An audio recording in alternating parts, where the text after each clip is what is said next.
Oi pessoal, então hoje vamos falar de fotossíntese. Fotossíntese é um reverso do metabolismo oxidativo de carboidratos, tá? Fotossíntese é um processo que a gente vai tentar comparar, em linhas gerais, com a cadeia transportadora de elétrons. Só que naquele caso a gente estava considerando retirar elétrons de fontes de carbono, né, que fornecem elétrons através da oxidação, que são capturados por moléculas redutoras que vão transportar esses elétrons até a cadeia respiratória, geram um gradiente de carga e de potencial que força a síntese de ATP, ok? Isso é metabolismo de carboidrato. Vamos falar agora de como funciona a fotossíntese. A fotossíntese a gente pode entender como o reverso desse metabolismo de carboidrato, porque agora a gente vai converter uma energia luminosa em energia química na fonte de ATP. E para isso vamos usar como matéria-prima o CO2 atmosférico, que na presença de luz vai levar à formação de carboidratos e oxigênio, que é justamente o contrário das reações de oxidação, em que a gente respira, né, o oxigênio é o receptor final de elétrons e a oxidação de carboidratos leva à formação final de CO2 e água. Bom, essa conversão de energia química na forma de ATP, que é a fotossíntese, fixa cerca de 10 a 11 toneladas de carbono por ano, ou seja, é a maior fonte de energia no planeta vegetal através da fixação desse CO2 usando a energia radiante do Sol. Espécies diferentes têm diferentes estratégias para utilizar a luz. A gente vai ver como é que isso funciona em linhas gerais. Bom, explicando novamente, retomando esse slide que eu falei para vocês lá no começo das aulas sobre os organismos que são fotossintetizantes, heterotróficos, vamos relembrar.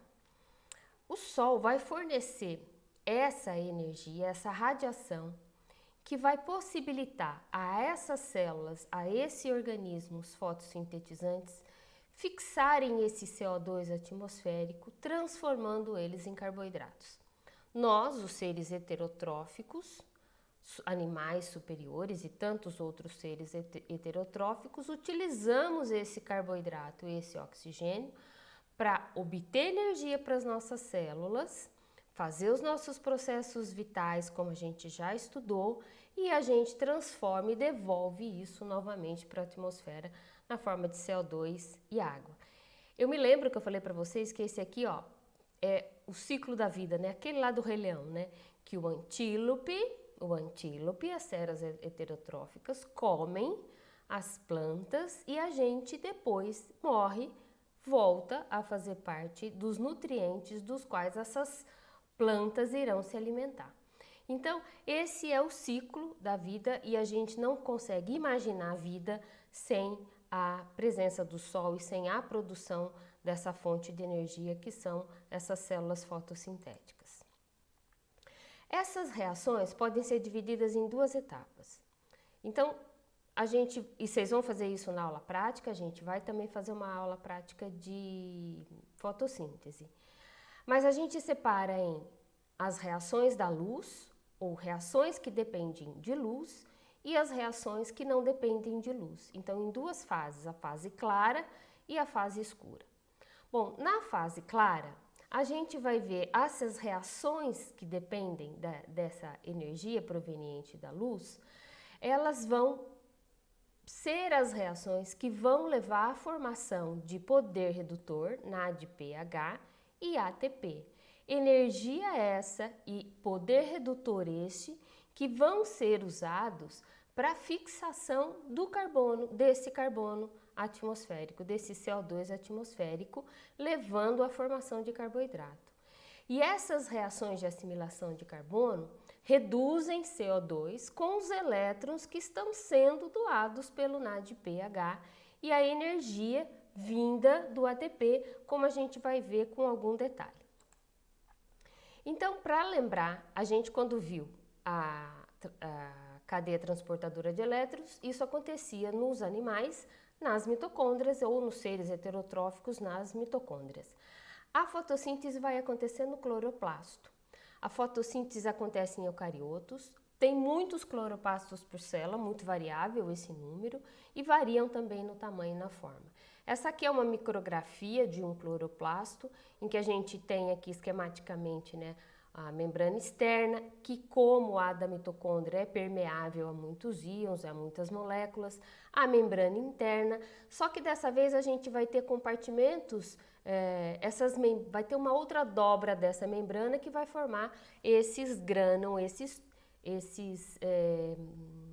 membranas tilacoides que a gente vai ver no próximo slide. E aqui a gente vê o estroma, que é o similar à matriz mitocondrial, ok?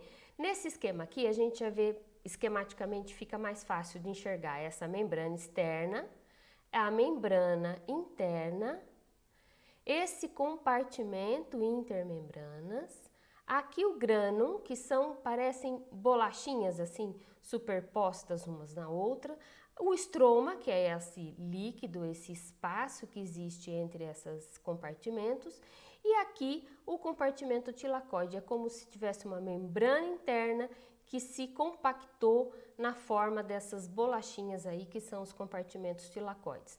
E é aí, ancorado nessa membrana do compartimento tilacoide, que a gente vai ter as proteínas que vão ser responsáveis por essa fixação e transporte de elétrons nos seres que são fotossintetizantes.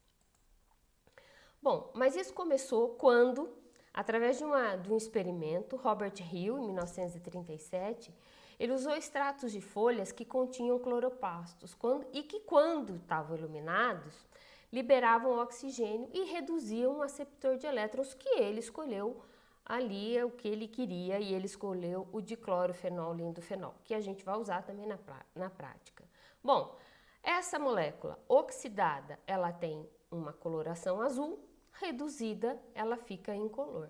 Então, da onde vêm esses elétrons, né? Quem é que transportava por que esses elétrons eram transportados? E ele observou que essa reação que ele propôs como reação de Hill, em que a água, então, na presença dessa substância, recebia esses elétrons, né? Esses elétrons eram transferidos e essa substância se transformava em outra cor. Bom, ele percebeu que no escuro não havia nem oxigênio, nem mudança de cor. Então, não havia formação de oxigênio e nem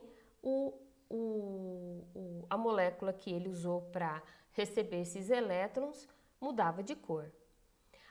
E ele, então, concluiu que a luz era responsável por esse fluxo de elétrons da água para um aceptor ou um receptor. Que o CO2 não era reduzido nessas condições, quer dizer, nessa presença de luz, o CO2 não entrava na reação, então que a produção de O2 podia estar dissociada da redução de CO2. Muitos anos mais tarde, um bioquímico muito conhecido, que é Severo Ochoa, demonstrou que nessas reações havia a produção desse poder redutor. Bom, esses estudos foram seguindo e foram descobrindo quem eram essas moléculas que eram capazes de então captar essa energia luminosa. E aí a gente olha aqui no espectro de absorção, a gente vê que aqui numa faixa estreita a gente tem o espectro da luz visível e que menores comprimentos de onda, portanto maiores frequências, corresponde a maior energia. E dessas cores aqui que vão do violeta a vermelho, e elas absorvem nesse espectro do visível. Só lembrando vocês que já conhecem isso, que um quanto de energia luminosa é chamado de fóton. Bom, essas cores aqui variam nesses organismos fotossintetizantes. E essas moléculas nada mais são do que, além de pigmentos carotenoides, o principal fotorreceptor para a fotossíntese se chama clorofila. Então, moléculas de clorofila nesses organismos são elas que serão oxidadas, quer dizer, vão perder elétrons quando absorverem esse fóton de energia. Aqui a gente está vendo um desenho esquemático de como é uma molécula de clorofila. Bom, aqui ó, tem R1, R2, R3 e R4. E aqui a gente consegue ver as diferenças de composição desses diferentes radicais para clorofila A, clorofila B, bactério clorofila A e bactério clorofila B. E ainda tem aqui essas moléculas aqui no R4 que podem ser ou P, que é essa cadeia fitil, ou essa cadeia lateral geranil-geranil, tá? Bom, dá para vocês verem aqui no conhecimento que a gente tem de química, vocês, que tem muitas duplas ligações. E justamente essa infinidade ou variedade de duplas ligações é que vai acontecer essa diferença de cores e de pigmentos fotossintetizantes que são capazes de absorver esse fóton de energia. Bom, aqui nessa linha preta superior é a luz do sol que atinge a Terra, né? Então, qual é a absorção de toda essa faixa da luz do sol?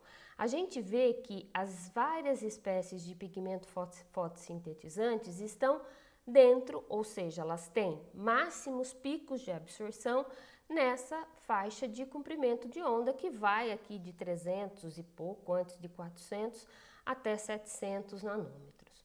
E a gente tem diferentes picos para clorofila B, por exemplo, que tem mais de um pico, para a clorofila A, para fitocoeritina, fitococianina, luteína, outros pigmentos que são fotossintetizantes e que conseguem absorver e captar essa energia luminosa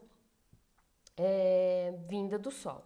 Bom, aqui só um exemplo só de cores, é uma foto que eu tirei já faz bastante tempo, mas dá para vocês verem como isso é mais comum, né, em países que tem clima temperado, né? O nosso é menos comum, porque a gente é um país tropical. Mas se a gente vê, por exemplo, uma foto de uma floresta, né? A gente vê normalmente diferentes cores desses pigmentos fotossintetizantes nas árvores. Isso é principalmente mais marcante ainda se tiver no outono. E aí as folhas caem e vão tendo diferentes colorações, porque diferentes pigmentos fotossintetizantes estão presentes nessas plantas especificamente, ok? Então, como é que isso vai acontecer, esse fotossistema? Como é que acontece a absorção dessa energia que vem do Sol e como isso é traduzido numa diferença de carga, numa diferença de potencial, da mesma maneira que foi traduzido, que a gente viu no metabolismo de carboidratos. Bom, explicando aqui nesse esquema que tem no Leninger, aqui está o nosso cloroplasto, aqui está a membrana tilacoide e aqui a gente tem um zoom dessa membrana. A gente vê aqui que tem vários desses quadradinhos aqui, retângulos, pequenos retângulos, que na verdade são o que se chama de moléculas antena, clorofilas antena, que estão ligadas à proteína. Além de clorofila, tem outros pigmentos carotenoides, outros pigmentos acessórios, que têm outras faixas de absorção. Bom, essas moléculas absorvem essa luz e transferem essa energia de molécula a molécula até chegar num ponto dessa membrana, que é o centro de reação. Esse centro de reação aqui converte a energia de fóton numa separação de cargas, iniciando um fluxo de elétrons. A gente vai ver como é que isso acontece aqui com detalhes que também está no Leninger. O modo de transferência de energia, de excitação entre as clorofilas antena, é chamado de transferência de energia por ressonância, porque não tem movimento de elétrons, não tem esse contato eletrônico. Então vamos ver aqui, ó. A luz incide, por exemplo, nessa molécula antena, nessas moléculas antena. Essa luz aqui excita essa molécula nesse pigmento acessório e eleva esse elétron a outro nível de energia, a um nível superior, tá? Um fóton, um quantum. Um tanto que elevou para esse nível. Esse elétron aqui, essa molécula, passa essa energia por ressonância para a molécula antena vizinha, excitando esse elétron que estava aqui para um nível superior. Aqui vocês estão vendo o centro de reação. Aqui, até aqui e aqui, até aqui, a energia está distribuída e não tem diferença de carga nesse centro de reação.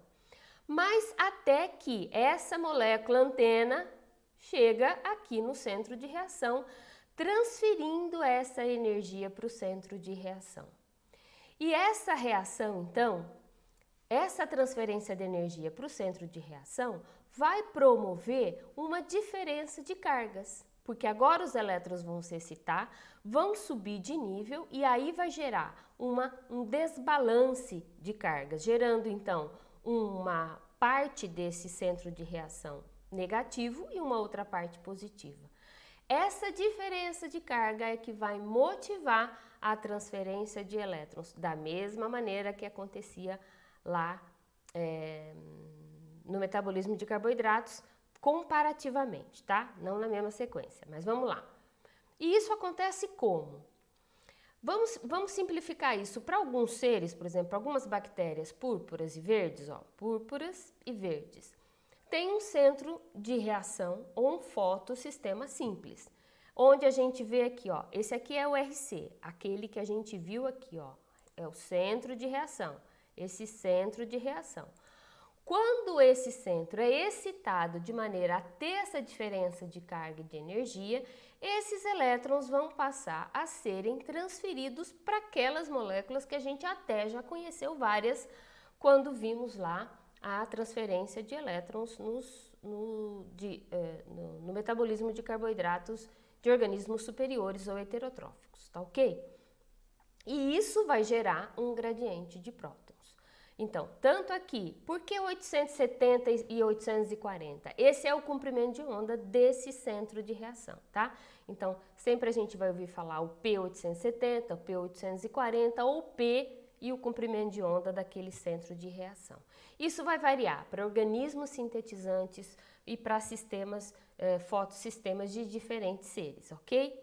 Bom, então, excita e esse elétron vem sendo, portanto, transferido.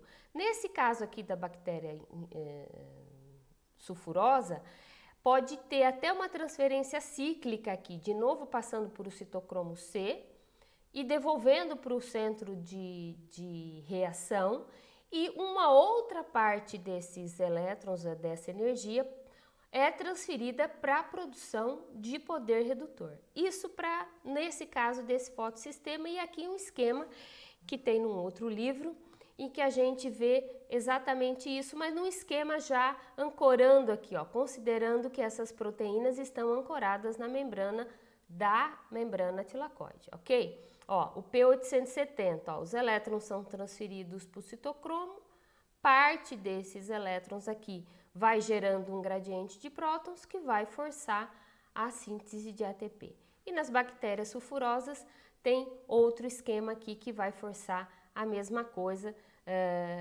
essa transferência de elétrons em várias moléculas que são receptoras, até forçar também um gradiente de prótons e levar à síntese de ATPs.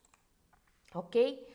Tem alguns outros organismos, que a gente pode dizer as cianobactérias, as algas, as plantas, que tem um outro tipo de fotossistema que a gente chama esquema em Z. Elas têm dois fotossistemas, 1 e 2. Em Z, porque a gente coloca aqui esses receptores considerando os potenciais de redução. Vocês lembram disso lá do metabolismo de carboidratos? E aí a gente verifica que ele forma um Z nessa transferência de elétrons que vai de um fotossistema aqui, o P680, os elétrons são transferidos até esse P700, ou diretamente do P700 também, e esses elétrons vão de novo sendo transferidos numa cadeia de receptores de plastoquinona, de clorofila, filoquinona, até chegar à produção desse NADPH. Vocês estão lembrando agora que essa é a fase clara. Na fase clara, acontece a formação de ATP e de poder redutor. É isso que nós estamos vendo formar. Nós estamos vendo formar um gradiente de carga e formação de poder redutor, tá ok? onde a gente vê aqui, ó, a água recebendo esses fótons e levando à formação de oxigênio e de poder redutor. Bom, essa é um esquema, se a gente for considerar naquele mesmo esquema que a gente viu do metabolismo de carboidrato, aí a gente fica aqui muito confuso nesse outro esquema aqui das várias transferências de elétrons que vão acontecendo diretamente aqui no fotossistema 2 ou aqui no fotossistema 1 pela excitação aqui desses comprimentos de onda. Mas o que a gente precisa entender é que esse comprimento de onda vai excitar, criar essa diferença de potencial, levando a transferências de elétrons que vão levar à geração de poder redutor, diferença de cargas que vai levar à geração de ATP, ok? Esse esquema é um esquema que está em vários livros, depende muito do nível de detalhe que cada livro vai tratar. Esse aqui, por exemplo, aquele é do Voigt, esse aqui é do Horton. A gente vê esse esquema aqui, ó, no fotossistema 2 e o fotossistema 1 e como eles estão integrados, levando essas transferências de elétrons através dessas moléculas que têm diferentes potenciais de redução até levar à formação de poder redutor, gerando um gradiente de prótons, levando à síntese de ATP, ok? Bom, e isso aqui, ó, num esquema, como é que isso tá na lamela do estroma lá nas membranas?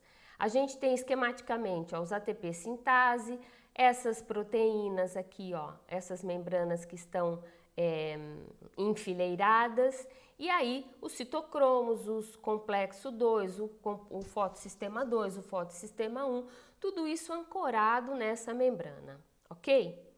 Bom, quando isso aqui, a gente vê esse esquema aqui que tem no Leininger, olha, a luz chega aqui, então vamos ver, o caminho do elétron vai sendo transferido para esses vários receptores com diferentes potenciais, até que leva à formação de NADP, fotossistema 2, fotossistema 1. Em vermelho, a gente vê que vai gerando um gradiente de prótons, só que esse gradiente de prótons agora está dentro desse lúmen e vai forçar, ao sair, a formação de ATP, tá? Se a gente recordar isso em relação ao que a gente já tinha visto na mitocôndria, a formação do ATP sempre vem no sentido inverso do próton, levando à formação do ATP, seja na mitocôndria, seja no cloroplasto, ou seja nas bactérias que não têm mitocôndria, tá? Então, gera um gradiente, para compensar essa diferença desse gradiente, a gente vê a formação de ATP. Bom, isso a gente viu a fase clara, agora a gente tem que ir para a fase escura, que a fase escura é a fixação ou assimilação do carbono. E aí a gente vai ver esse famoso ciclo de Calvin, que parece muito, e vocês vão se reportar ao último tema que a gente viu, que é a via das pentoses. Bom, no ciclo de Calvin, olha aqui a nossa famosa ribulose 1,6,5-fosfato. Então ele tem 3 estágios, usar primeiro a fixação do CO2 no primeiro estágio, depois formando fosfoglicerato, depois a redução disso usando como energia ATP e NADPH produzidos na fase clara e levando à formação do gliceraldeído 3-fosfato, a redução, e esse gliceraldeído 3-fosfato, uma molécula, é deslocada aqui para a produção de energia via glicolítica ou produção de amido, como a gente vai ver na prática, ou para a síntese de açúcares. E ainda volta fechando o ciclo para regenerar esse receptor de elétrons aqui com a ribulose fosfato e esse ciclo continua de fixação de CO2, tá? Por isso é um ciclo, né? Onde a gente regenera aqui a primeira molécula que deu origem a esse ciclo e começa novamente a fixação. Então vamos ver etapa por etapa. Primeiro que para que isso aconteça, a gente tem que falar dessa enzima que é a ribulose 1,6-bisfosfato carboxilase. Ela tem um apelido que chama rubisco. Rubisco, então, é essa enzima que é muito especial, está presente, então, em todos os seres vivos que fazem essa fixação de CO2, tá? ela atua sobre a ribulose 5-fosfato, que a gente já viu também lá na via das pentoses, e aqui a gente vê que o ciclo de Calvin, portanto, nessa etapa de fixação do CO2, para cada 3 CO2 que entra no ciclo, um gliceraldeído é formado. Só que são consumidos para uma volta inteira no ciclo de Calvin, completa rota, 9 ATPs e 6 NADPH. É um processo de síntese e, portanto, um processo que consome bastante energia nessa fixação. Bom, vendo algum detalhe aqui, a redução agora, né? Então, vamos ver com detalhe, a gente formou lá o fosfoglicerato e aqui a gente pode ver nessa reação aqui que tem uma quinase que vai transformar o fosfoglicerato aí em bisfosfoglicerato e finalmente em gliceraldeído 3-fosfato. Essa é a reação que a gente vê no ciclo e vai continuar ali no ciclo da fixação. Mas aqui a gente está mostrando outros destinos que esse gliceraldeído 3-fosfato pode seguir na célula. Ele pode ser transportado aqui para fora para fazer a via glicolítica lá fora e levar a síntese de sacarose, de açúcares, ou ainda pode ser dentro do próprio da própria organela do cloroplasto, levar aqui a formação de amido, ok? Bom, depois dessa redução, o terceiro estágio é a regeneração, ou seja, formar novamente a ribulose 1,5-fosfato. E aqui a gente lembra um pouco aquelas reações da via das pentoses que tinham aquelas transaldolases e transcetolases que são responsáveis por juntar essas moléculas. Aqui cada bolinha representa um carbono, então 4 carbonos com 3 carbonos forma aqui uma molécula com 7 carbonos, que é a cedoheptulose, e essa sequência de reação que existe dentro desses organismos vai levar à regeneração da ribulose 1,5-bifosfato, ok? Então aqui a gente vê que essa luz, só resumindo, essas reações da luz levam à formação de ATP, NADPH, energia essas, tanto ATP quanto NADPH, que serão consumidas para a simulação do CO2 na fase escura da fotossíntese, ok? Bom, então, resumindo tudo isso da fotossíntese, a gente pode dizer assim, tem fatores que influenciam a fotossíntese e tem fatores que são intrínsecos, né, que são como a disponibilidade desses pigmentos fotossintetizantes, a disponibilidade de enzimas e cofatores, isso é do organismo, e tem os extrínsecos, aqueles que são ambientais, como concentração de CO2, temperatura, comprimento de onda dessa radiação que chega até esses pigmentos fotossintetizantes e a intensidade luminosa. Bom, tudo isso são fatores que vão controlar e vão influenciar a fotossíntese. Ok? Então, eu gostaria de lembrar vocês, então, que a gente consiga fazer uma relação, uma comparação entre a obtenção de energia agora em seres que são fotossintetizantes e a obtenção de energia nos seres superiores, animais superiores heterotróficos que nós vimos. Uma coisa é inversa da outra. Naquele caso do metabolismo de carboidratos, a gente oxidava. Aqui a fotossíntese e dos organismos fotossintetizantes, a gente reduz. A gente sai de CO2 atmosférico, usa essa energia que vem do Sol para transformar esse CO2 em moléculas, em outras moléculas, em compostos orgânicos. Ok? Bom, é isso. Muito obrigada e até a próxima.